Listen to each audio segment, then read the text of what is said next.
성경 말씀은 사무엘상 7장 1절에서 17절 말씀입니다. 사무엘상 7장 1절에서 17절 말씀입니다. 함께 교독하시겠습니다. 기란 여아림 사람들이 와서 여호와의 궤를 옮겨 산에 사는 아비나답 집에 그대로 놓고 그의 아들 엘리야사를 거룩하게 구별하여 여호와의 궤를 지키게 하였더니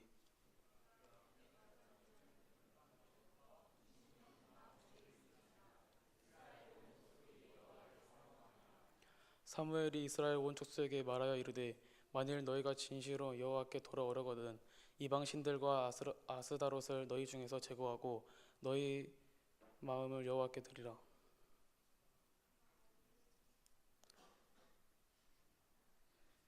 그리하면 너희를 블레셋 사람의 손에서 건져내시리라.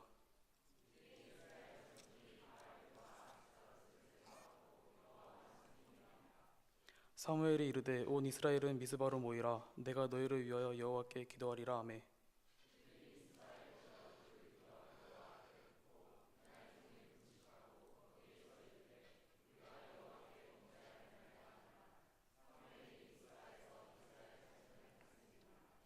이스라엘 자손이 미스바에 모였다 함을 들은 블레셋 사람들이 듣고 그들의 방백들이 이스라엘을 치러 올라온지라.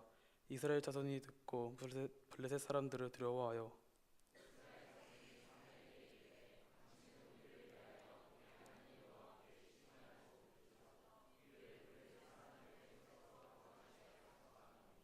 사무엘이 젖먹는 어린 양 하나를 가져다가 온전한 번제를 여호와께 드리고 이스라엘을 위하여 여호와께 부르짖음에 여호와께서 응답하셨더라.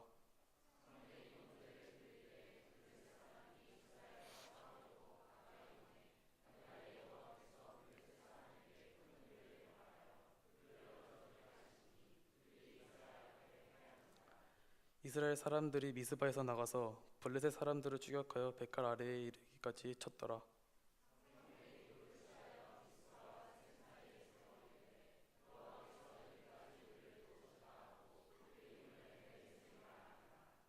이에 블레셋 사람들이 굴복하여 다시는 이스라엘 지역 안에 들어오지 못하게 하였으며 여호와의 손이 사무엘에 사는 날 동안에 블레셋 사람을 막으심에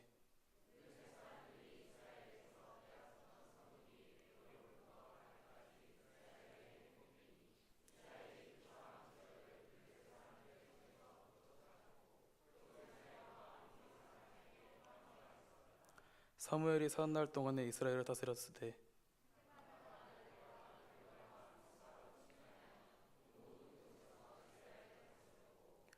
라마로 돌아왔으니 이는 거기에 자기 집이 있음이니라. 거기서도 이스라엘을 다스렸으며 또 거기에 여호와를 위하여 제단을 쌓았더라. 아멘. 이 시간은 고등부 친구들 나오셔서 스케이트 오십 후 김대겸 목사님 말씀 전해주시겠습니다.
When David stood to face Goliath on a hill,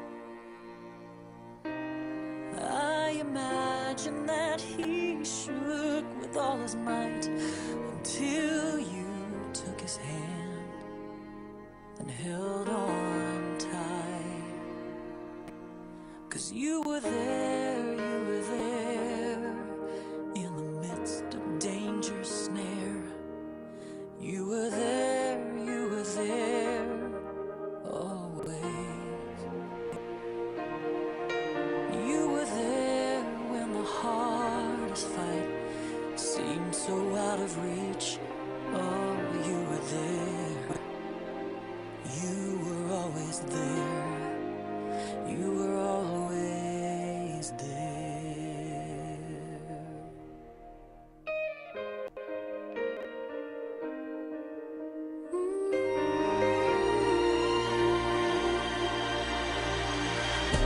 So there he stood upon that hill, Abraham with knife in hand was poised to kill. But God in all his sovereignty had bigger plans, and just in time you brought a lamb. 'Cause you were there in the midst of the unclear. You were there always. You were there when obedience seemed to not make sense. Oh, you were there. You were always there. You were always there.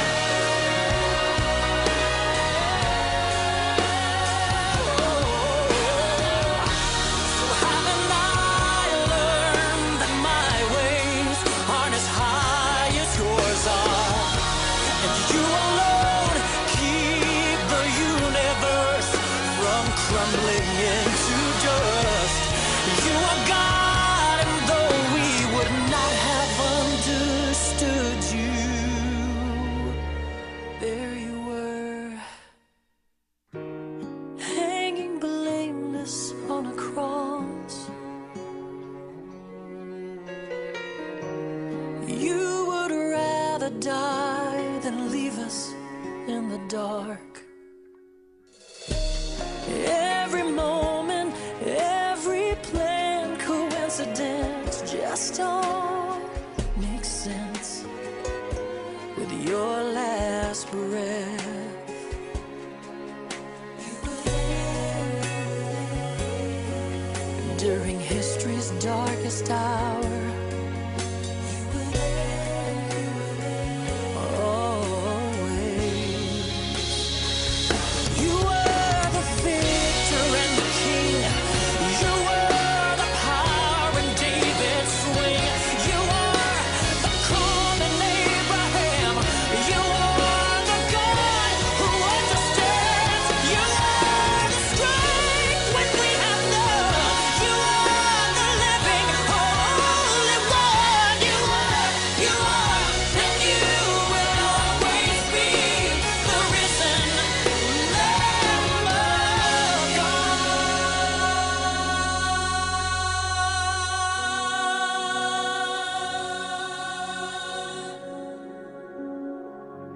Oh, yeah.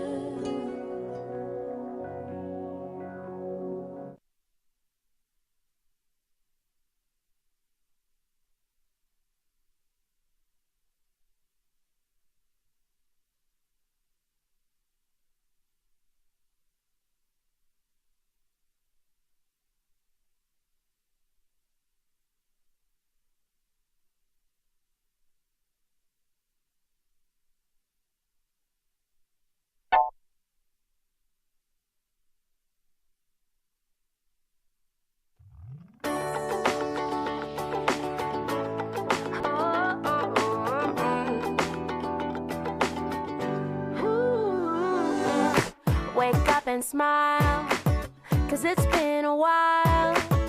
It's been like a whole day since I stopped so you could hold me. But this child awaits, strong in the faith. Lord, you are the refuge that I can't wait to get to, 'cause I can't let a day go, can't let a day go by without thanking you for the joy that you bring to my life. And ooh, there's something about the way your sun shines on my face. It's a love so true I can never get enough of you. This feeling can't be wrong. I'm about to get my worship on. Take me away. It's a beautiful day. Yeah, yeah, yeah. It's a beautiful day. Yeah, yeah, yeah. When trouble seems to rain on my dreams, it's not a big deal.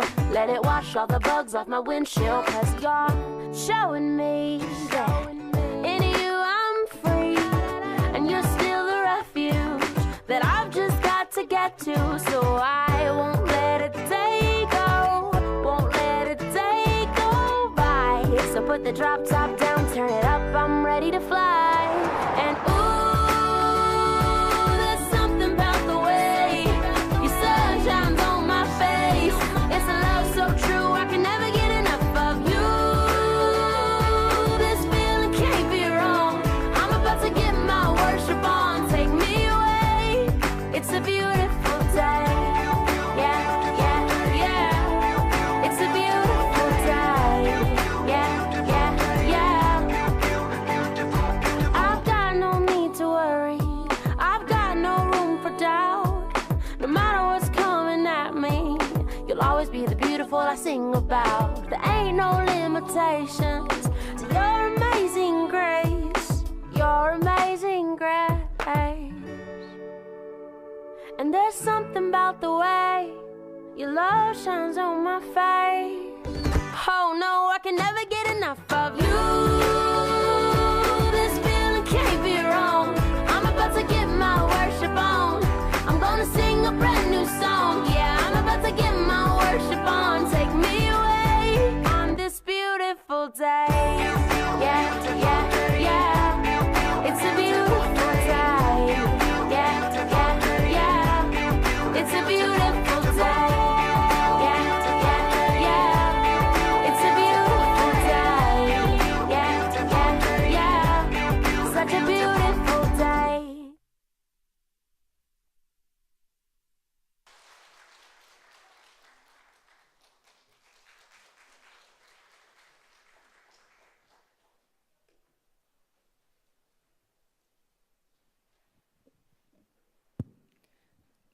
예, 하나님께서 기뻐 받으신 줄 믿습니다. 아멘. 네, 좀 제가 이상하죠.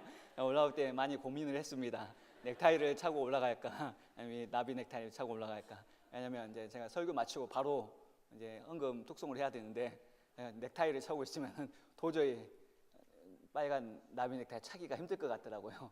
혼자 차도 힘들더라고요. 네, 양해해 주시기 바라겠습니다. 네, 오늘은 이제 사무엘에 대한 이야기를 계속해서 하고자 합니다.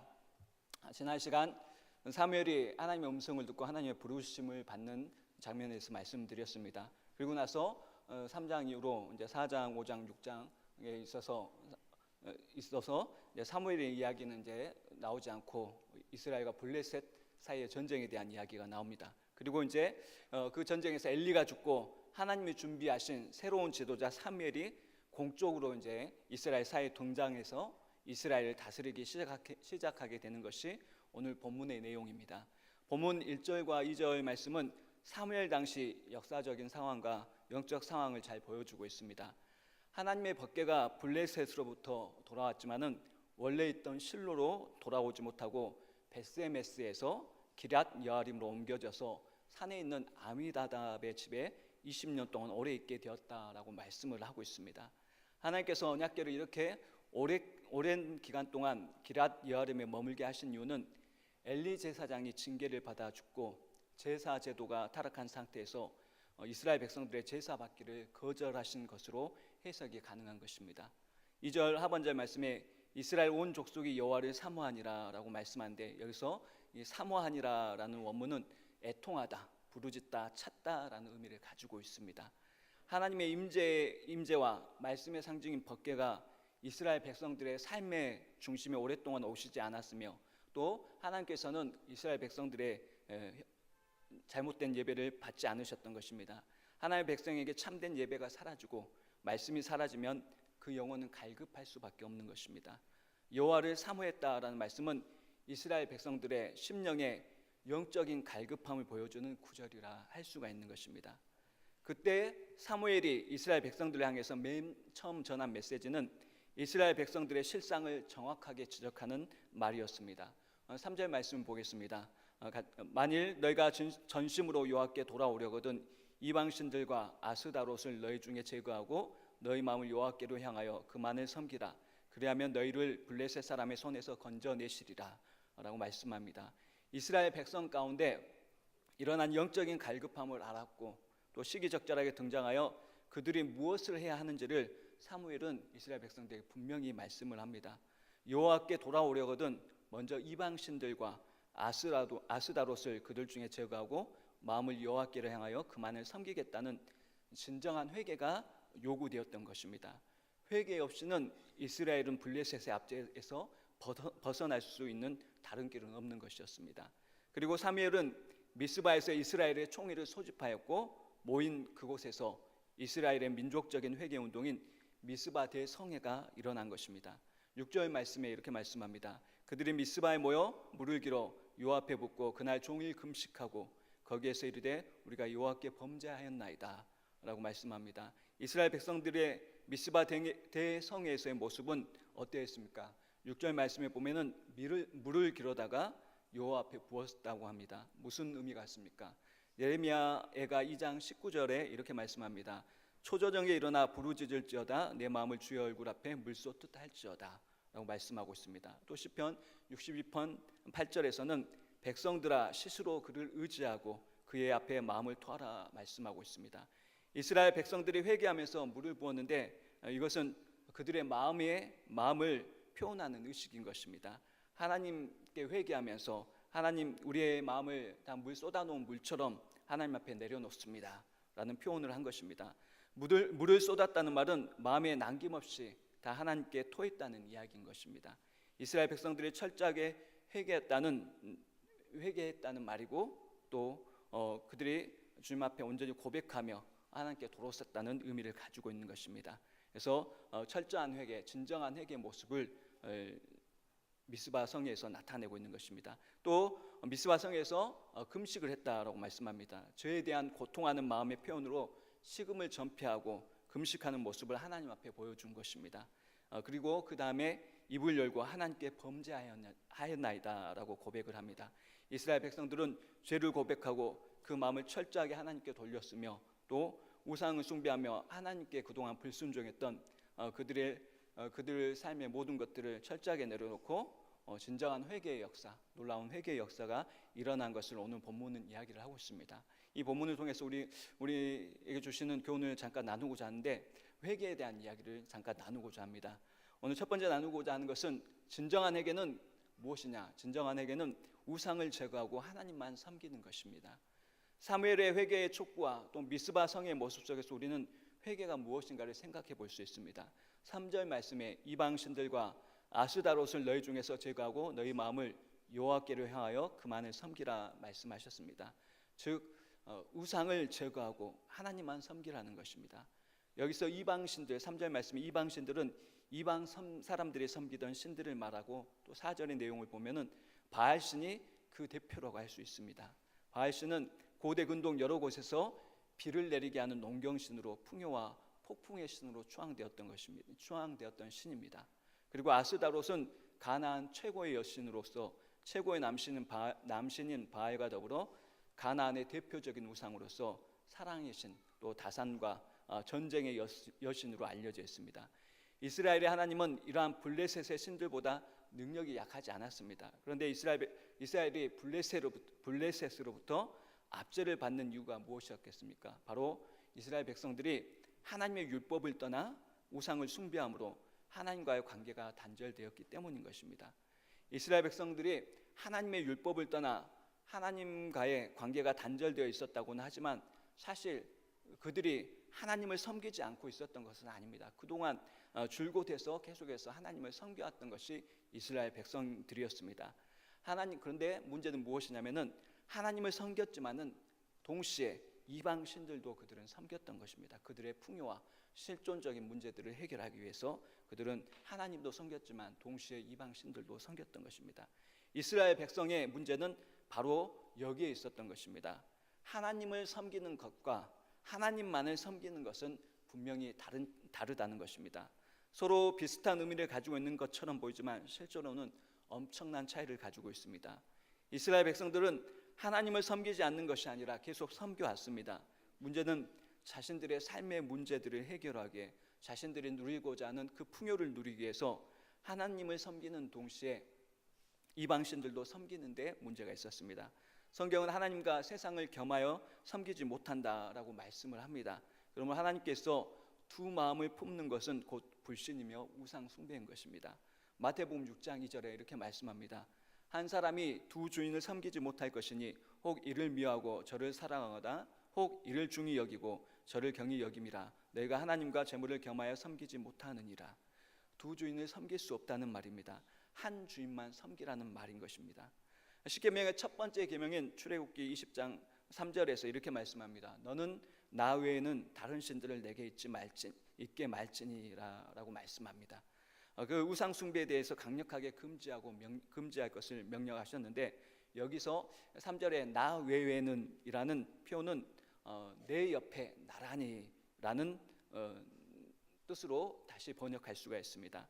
하나님 한 분 이외에는 어떤 다른 존재도 하나님 자신과 동등한 위치에 두지 말도록 엄격하게 명령하고 계시는 것입니다. 그런데 하나님과 동등한 자리에 바알을 두었고 또 아스다롯을 두었고 또 다른 우상들을 섬겼던 것입니다.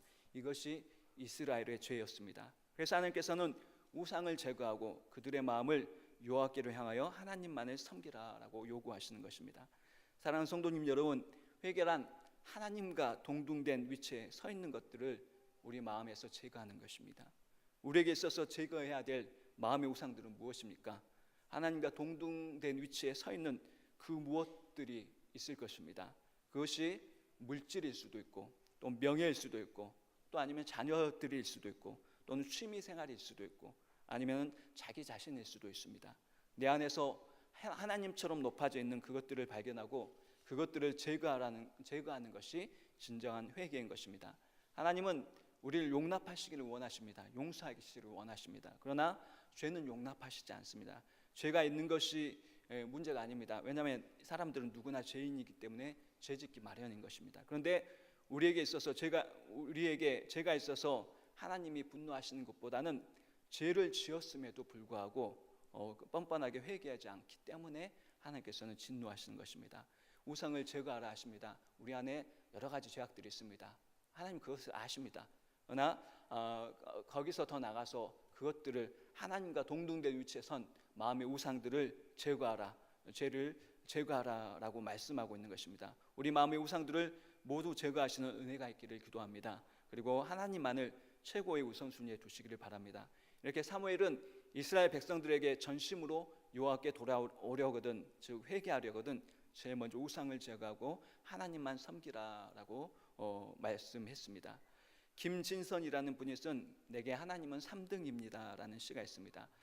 설교를 준비하다 발견했는데 이 시 중에 일부 잠깐 이 시를 한번 우리가 보도록 하겠습니다. 여러분이 같이 한번 읽어보도록 하겠습니다. 1등은 하고 싶은 일, 2등은 해야 하는 일, 3등은 하나님을 만나는 일. 하고 싶은 일 다 하고 해야 하는 일도 다 마치고 그 위에 여유가 있으면 하나님을 만납니다. 내게 하나님은 3등입니다. 어려운 일이 생길 때도 하나님은 3등입니다. 내 힘으로 한번 해보고 그래도 안 되면 가까이 있는 사람에게 도와달라고 하고 그나마도 안 될 때 하나님을 부릅니다. 그래서 하나님은 내게 3등입니다. 거리에서도 하나님은 3등입니다. 내게 가장 가까이 있는 사람은 내 자신, 그 다음은 내 마음을 알아주는 사람, 그 다음에야 저 멀리 하늘에 계신 하나님이십니다. 내게 하나님은 언제나 3등입니다. 그런데 말입니다. 하나님께 나는 1등입니다. 무슨 일이 있어도 내가 부르기만 하면 1등으로 도와주십니다. 내가 괴로워할 때는 만사를 제쳐두고 달려오십니다. 아무도 내 곁에 없다 생각될 때 홀래 내 곁에 오셔서 나를 위로해 주십니다. 나는 하나님께 언제나 1등입니다. 나도 하나님을 1등으로 생각했으면 좋겠습니다. 만사를 제쳐놓고 만나고 작은 고비 때마다 손을 꼭 붙잡는 내게 1등으로 가까이 계신 하나님이셨으면 좋겠습니다. 내게 1등이신 하나님을 나도 1등으로 모시고 싶습니다. 그렇습니다. 우리는 하나님을 3등으로 모시는 경우가 허다합니다. 우리뿐만 아니라 사무엘 시대 이스라엘 백성들도 마찬가지였던 것입니다. 우상을 제거하고 하나님만 섬기라는 회개의 메시지는 하나님을 3등도 또 2등도 또는 공동 1등도 아닌 오직 하나님만 1등 되게 하라는 메시지인 것입니다. 3절에서 너희 마음을 여호와께로 향하여라고 말씀합니다. 향하여라는 말은 확고하게 결정하라, 결단하라라는 의미입니다. 사랑하는 성도 여러분, 결단하기 전에는 우리에게 힘이 없습니다. 확신했을 때, 결단했을 때 능력이 생기는 것입니다. 결단하지 않을 때는 가장 고민이 생기는 것입니다. 그래서 예를 들어서 한 여자가 결혼할 남자를 선택을 합니다. 그런데 두 남자를 두고 선택할 때 결단하지 않으면은 고민이 많은 것입니다. 복잡해지는 것이죠. 그래서 계속해서 결단하지 못하고 결단하지 못하면 어떻게 됩니까? 결국 결혼이라는 축복을 누리지 못하게 되는 것입니다. 그러나 결단하면은 결혼하게 되고 축복, 결혼 속에서 찾는 행복을 얻게 되는 것이죠. 사랑하는 성도 여러분, 예수님을 향해서 하나님을 향해서 하나님 오직 하나님만 섬기기로 결단하시는 그냥 여러분의 삶이 될 수 있기를 바라겠습니다. 우상을 제거하고 마음에 있는 우상들을 제거하고 오직 하나님만 섬기기로 하나님만 1등으로 하나님만 최고의 우선순위로 두기로 결단하시길 바라겠습니다. 그러면 여러분 삶 가운데 하나님께 능력 주시고 힘 주시고 또 하나님 안에서 놀라운 축복들, 행복들을 누리게 해 주실 줄로 믿습니다. 진정한 회개는 우상을 제거하고 오직 하나님만 섬기는 것이 진정한 회개인 것입니다. 또한 두 번째 나누어 볼 수 있는 것은 진정한 회개는 변화된 모습을 가져온다는 것입니다. 이스라엘 백성들의 영적 갈급함 위에 사무엘의 강력한 회개의 선포를 통해 이스라엘 안에서 대대적인 미스바의 회개 운동이 일어났습니다. 그런데 이스라엘 백성들이 신앙의 회복과 변화를 위해서 미스바에 모였다 하는 소식을 블레셋 사람들이 듣게 됩니다. 이스라엘 백성들은 신앙을 위해 모였는데 위기의식을 느낀 블레셋이 군사를 끌고 이스라엘을 치러 왔다라고 오늘 본문은 말씀합니다. 7절입니다. 이스라엘 자손이 미스바에 모였다함을 블레셋 사람들이 듣고 그의 방백들이 이스라엘을 치러 올라온지라 이스라엘 자손들이 듣고 블레셋 사람들을 두려워하여 이스라엘의 회개의 역사, 신앙 부흥의 역사가 일어날 때 밖으로부터 위기가 발생한 것입니다. 사랑하는 성도님 여러분, 마귀가 가장 싫어하는 것이 무엇입니까? 바로 그것은 하나님의 백성들이 정신을 차려서 바른 신앙으로 회개하며 바른 신앙으로 돌아가는 것입니다. 그래서 하나님의 백성들이 신앙적으로 정신을 차리고 회개하면 마귀는 대대적으로 공격을 해서 그들의 신앙의 결심을 꺾어 놓으려고 합니다. 7절과 8절에 블레셋이 침공한 상황과도 같습니다. 이스라엘 가운데 대대적인 민족적인 회개 운동이 일어나자 사단의 권세가 블레셋을 움직인 것입니다. 이스라엘 백성들이 신앙 운동을 벌이며 우상을 버리는 것은 블레셋 사람들과는 아무 상관이 없습니다. 이 회개 운동은 정치적인 것이 아니고 순수한 신앙 운동이었습니다. 그럼에도 불구하고 블레셋 사람들은 대대적으로 군사를 이끌고 이스라엘 백성들을 멸망시키러 왔습니다. 그 이유가 어디에 있겠습니까? 바로 블레셋 군사들의 뒤에는 사단의 권세가 있기 때문입니다. 사단은 하나님의 백성들이 하나님께 돌아오는 것을 결사적으로 막습니다. 그래서 우리가 늘 하나님께 결단하고 또 하나님 앞에 헌신하는 삶을 살고자 할 때, 돌아서는 삶을 살고자 할 때 늘 이러한 사단의 방해가 있는 것은 당연한 것입니다. 그렇습니다. 이스라엘 백성들의 대대적인 회개 운동을, 신앙의 운동을 벌이고 있을 때 위기가 찾아온 것입니다. 이 위기의 순간에 이스라엘은 진정한 회개를 했기 때문에 변화된 모습을 보입니다. 사무엘상 어떤 변화의 모습인지 우리가 살펴봐야 되는데 사무엘상 4장을 살펴보면 이스라엘 백성들은 4장, 5장, 6장에는 이스라엘 백성들과 블레셋의 전쟁이 기록되어 있습니다. 이스라엘 백성들은 블레셋과 전쟁을 할 때 4장에 보면 4장 1절과 2절 말씀에 이스라엘 백성들은 블레셋과 전쟁을 치렀는데 자신들의 힘만으로 1차 전투를 치렀습니다. 그 결과 이스라엘 백성들이 승리한 것이 아니라 패배했습니다. 그래서 4,000명의 전사들을 내고 패배했다라고 사무엘상 4장 1절과 2절에 말씀합니다. 다음 단계로 이스라엘 장로들은 하나님의 이제 패배하자 이제 2차 전쟁을 준비합니다. 패배하자 이스라엘 장로들은 하나님의 임재의 상징인 언약궤를 앞세우고 블레셋과의 2차 전투를 벌였습니다. 겉으로 보기에는 하나님을 의지한 것처럼 보입니다. 하지만 그것은 하나님 대신 하나님 임재의 상징에 불과한 언약궤를 마치 우상처럼 의지한 것입니다. 그리고 그 언약궤를 가지고 전쟁에 가면서 하나님을 조종하려고 했던 것입니다. 그 결과 이스라엘은 2차 전투에서 무려 3만 명의 전사들을 내고 대패하였다라고 사무엘상 4장에서 기록하고 있습니다. 그들이 의지하였던 언약궤까지 빼앗기고 말았던 것입니다. 이스라엘 백성들은 자신들의 힘만으로 1차 전쟁에서 해결하려고 했지만 실패하였고, 그래서 언약궤의 힘을 빌려 해결해 보려고 노력했지만 또 실패했던 것입니다. 이전 전쟁에서는 언약궤를 통해서 자신들의 힘만을 통해서 또 언약궤를 통해서 하나님을 조종해 보려고 했었지만 이스라엘 백성들 가운데 일어난 그들은 실패했습니다. 그러나 이스라엘 백성들의 삶 가운데 일어난 진정한 회개 운동을 통해서 이스라엘 백성들은 다시 한번 3차 블레셋의 침공을 당면하면서 전쟁이라는 문제를 해결하는 데 있어서 변화된 모습을 가져왔습니다.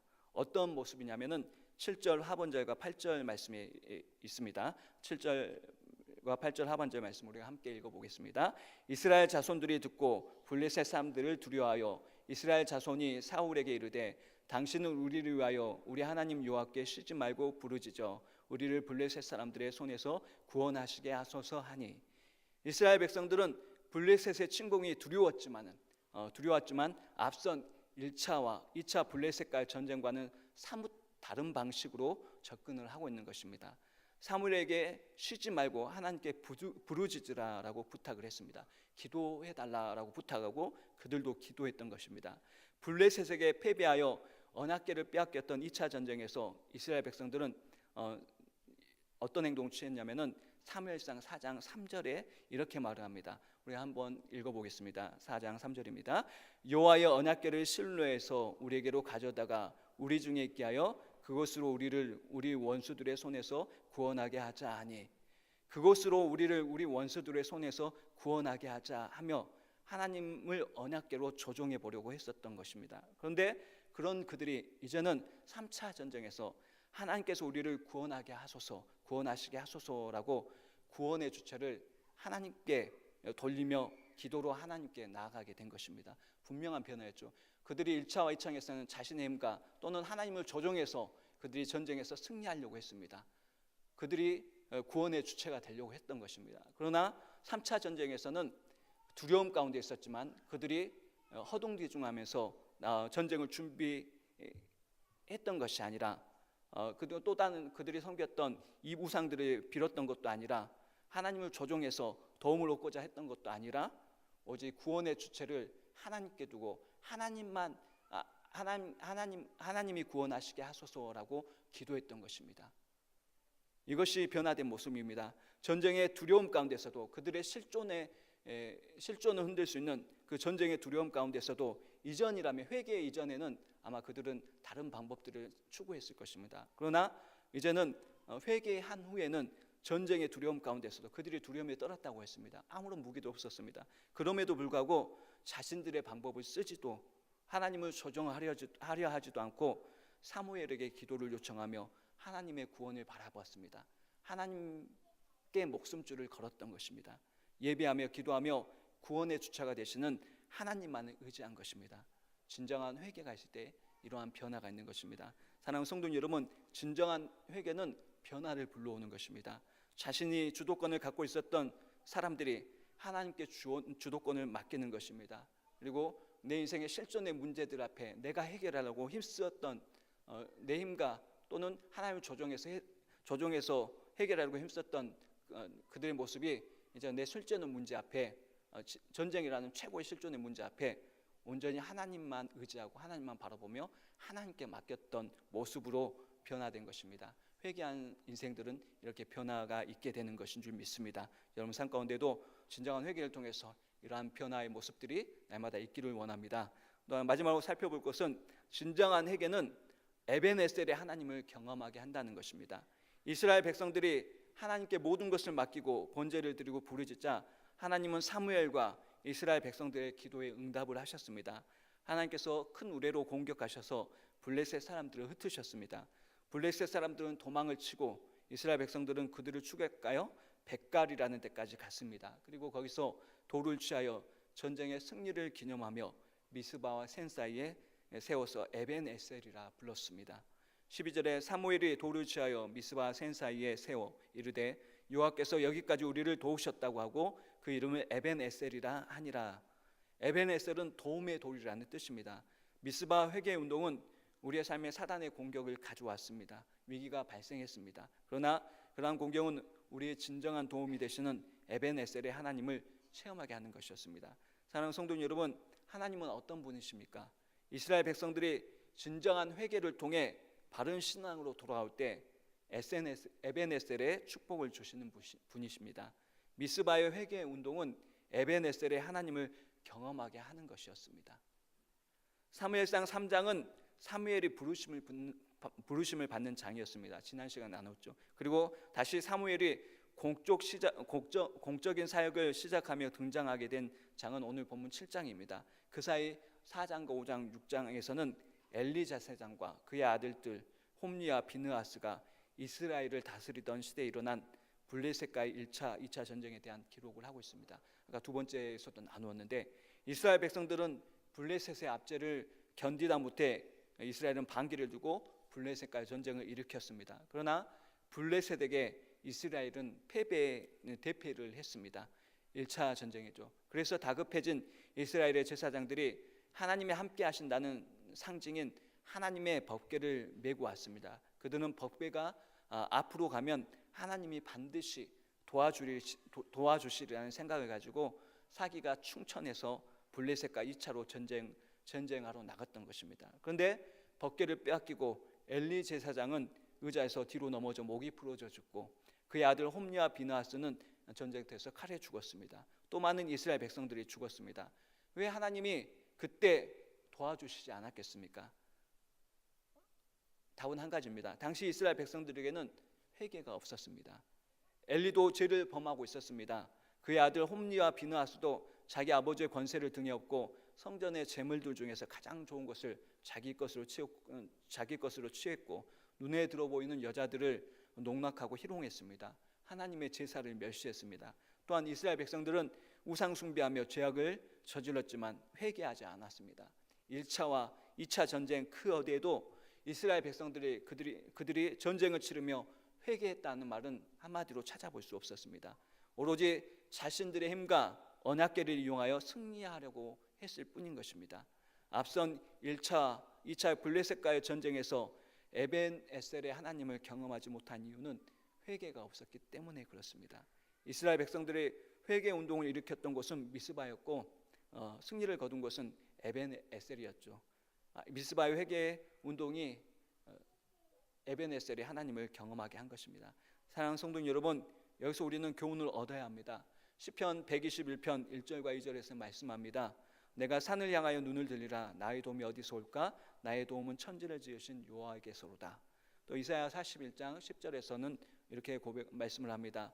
두려워하지 말라. 내가 너와 함께함이라. 놀라지 말라. 나는 내 하나님이 됨이라. 내가 너를 굳세게 하리라. 참으로 너를 도와주리라. 참으로 나의 의로운 손으로 너를 붙들리라 말씀하십니다. 우리의 인생의 진정한 도움은 천지를 지으신 하나님 한 분뿐인 줄 믿습니다. 사람을 의지하면은 우리는 도움을 얻을 수가 없는 것입니다.